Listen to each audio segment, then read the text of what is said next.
Salut mes soldats, merci de vous être arrêtés sur cette vidéo et bienvenue sur Strong and Fit by Antoine et dans cette nouvelle vidéo des mercredis Lady.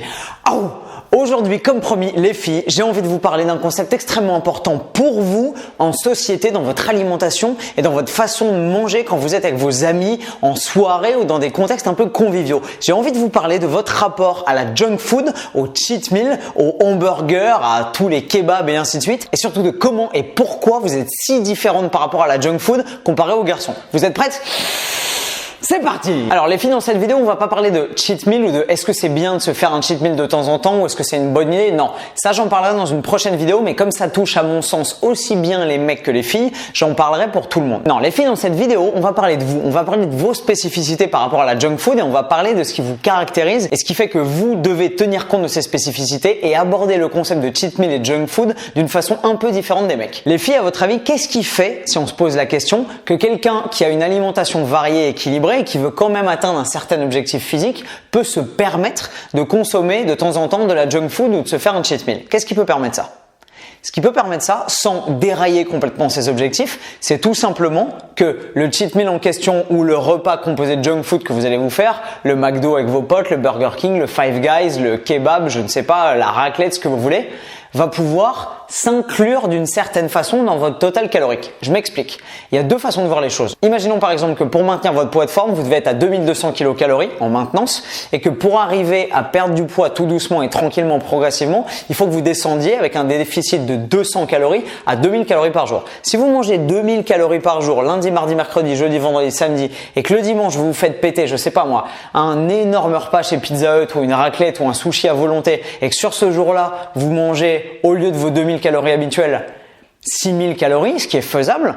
En fait, votre moyenne, au lieu d'être à 2000 par jour, avec les 6000, donc les 4000 au-dessus de votre réserve calorique que vous avez mangé et que vous mangez d'habitude, 4000 de plus répartis sur les 7 jours, ça vous augmente le total de chaque jour de près de 600 calories. Donc en fait, vous êtes plus du tout en déficit et alors que vous vous disiez « ouais, je fais des efforts et je mange bien sur toute la journée », en fait, vous avez défoncé votre déficit et vous ne perdrez pas de poids parce que vous allez vous dire « je comprends pas, je fais les choses bien ». Alors que sur un jour, avec un seul cheat meal, vous avez éclaté votre total. Donc le souci, si on veut pouvoir inclure un cheat meal, même si j'aime pas le mot, ou un repas un peu dingo comme ça dans sa semaine, c'est qu'il va falloir, si on veut atteindre ses objectifs et surtout si on a un objectif de perte de poids, il va falloir compenser cet énorme écart avec le reste du déficit. Donc ou manger moins sur les autres jours pour pouvoir se permettre ça, ou alors faire rentrer ce repas-là et le faire de façon un peu plus restreinte pour qu'il rentre quand même dans votre total calorique. Et c'est là, les filles, que votre attitude par rapport à la junk food et au cheat meal doit être différente de celle des garçons. Pourquoi? Tout simplement parce qu'un garçon a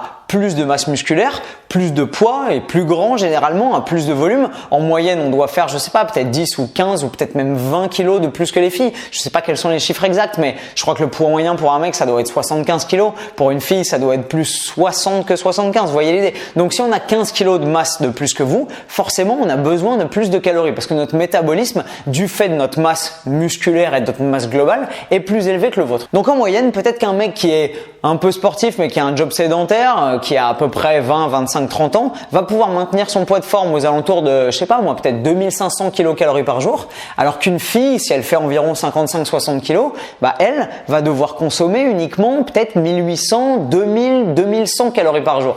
Donc vous voyez l'écart. En fait, dans cet écart réside la faiblesse de la marge de manœuvre qui est la vôtre pour pouvoir faire un peu comme les mecs et se faire péter des cheat meals de malade. Tout simplement parce que vous avez moins de marge de manœuvre. Si un mec peut maintenir son poids à 2500 kcal et que vous, pour maintenir votre poids, il vous faut 1800 kcal ou même a fortiori parce que vous essayez de perdre du poids et de créer un léger déficit, vous êtes en diète à 1600 ou 1500, ça va être infiniment plus difficile de faire rentrer un gros repas un peu fou ou un cheat meal dans ces 1500 calories plutôt qu'un mec qui a une marge de manœuvre de 2500. Vous comprenez l'idée? Si moi j'ai 2500 calories et que je peux maintenir mon poids, je suis peinard. Si je me fais une énorme pizza de chez Pizza Hut qui va monter peut-être à 1500 ou 1600 calories, sur la journée, ouais, je peux me le permettre parce qu'il va me rester 1000 calories pour avoir des bons lipides, des bonnes protéines sur la journée. Je suis peinard. Je peux même manger ça virtuellement et continuer à perdre du poids. Je suis nickel. Par contre, vous, si vous êtes à 1500 calories et que vous vous envoyez une pizza de chez Pizza Hut qui va être à 1600 calories, déjà, vous êtes plus en déficit.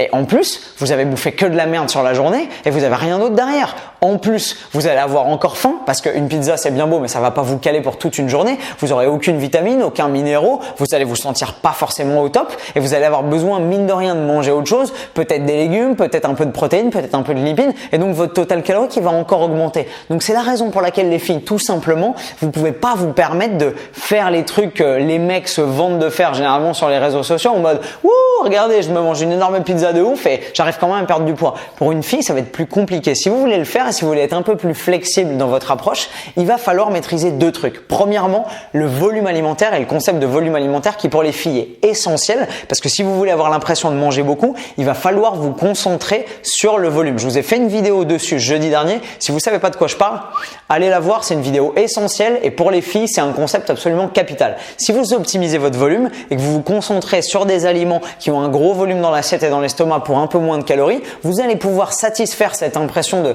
manger beaucoup et manger à sa faim tout en tenant votre total calorique. Ça va être plus simple d'inclure des petits trucs, un muffin par-ci, un muffin par-là et ainsi de suite. Mais même si on y pense, un muffin c'est quoi? C'est grand comme ça, en termes de volume c'est que dalle et dans un muffin généralement il y a jusqu'à 500 voire 550 kilocalories. Si vous êtes en diète à 1400 ou 1500 kilocalories, un muffin, vous avez déjà claqué un tiers de votre total calorique. Alors que moi, qui peux être en diète à peut-être 2003, 2004, 2005 en fonction de mon activité physique, si j'ai 2500 kilocalories pour faire tenir ma journée, un muffin de 500, ouais, c'est beaucoup, mais ça va être 1/5 de mes calories. Donc, je suis relativement peinard. Ma marge de manœuvre, elle est plus tranquille. Je vais pouvoir avoir du volume alimentaire sur d'autres trucs. Vous allez être limite. Voilà les filles, le contexte est tout simple. Vous avez moins de marge de manœuvre que les mecs en termes de total calorique sur votre journée. Si vous avez un gabarit de fille plutôt classique, que vous faites 1m65, 1m70 et que vous faites entre 55 et 65 kg, forcément, à moins que vous ayez une activité physique de malade, ce qui n'est pas forcément le cas pour tout le monde,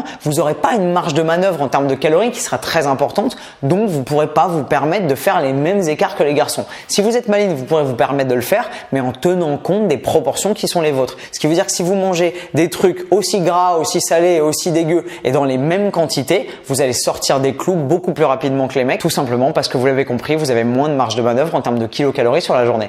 Voilà les filles, j'espère que le message est passé, j'espère que la vidéo vous a plu, j'espère que ça vous a fait réfléchir. C'est pour ça que la vie est injuste vis-à-vis des filles par rapport aux garçons, parce que la bouffe industrielle qui est proposée dans les pubs et à la télé est la même pour tout le monde. Quand vous allez au restaurant, on vous fait pas des portions de mecs et des portions de filles, on vous fait une portion, un hamburger et ainsi de suite. Et du coup, les mecs peuvent se permettre de manger plus de trucs un peu dégueux parce qu'ils ont plus de calories au total plutôt que les filles qui, elles, doivent tenir un peu plus leurs calories et maximiser leur volume alimentaire. Si la vidéo vous a plu, comme d'habitude les filles, mettez-moi un commentaire juste en dessous des pouces bleus de la vidéo pour qu'on puisse en discuter. Dites-moi quelles sont vos stratégies, comment vous abordez les choses, si vous aimez ou pas vous faire péter de temps en temps un cheat meal, même si j'aime pas le mot, mais je vous ferai très prochainement une vidéo là-dessus. Et quant à moi, je vous retrouve comme d'habitude demain matin 6h du mat avec le sourire. Je vous aime fort, souvenez-vous-en, n'oubliez jamais. Et sur Strong and Fit by Antoine, plus fort et plus fit. Bam! Réparti sur les 7 jours, ça vous augmente le total à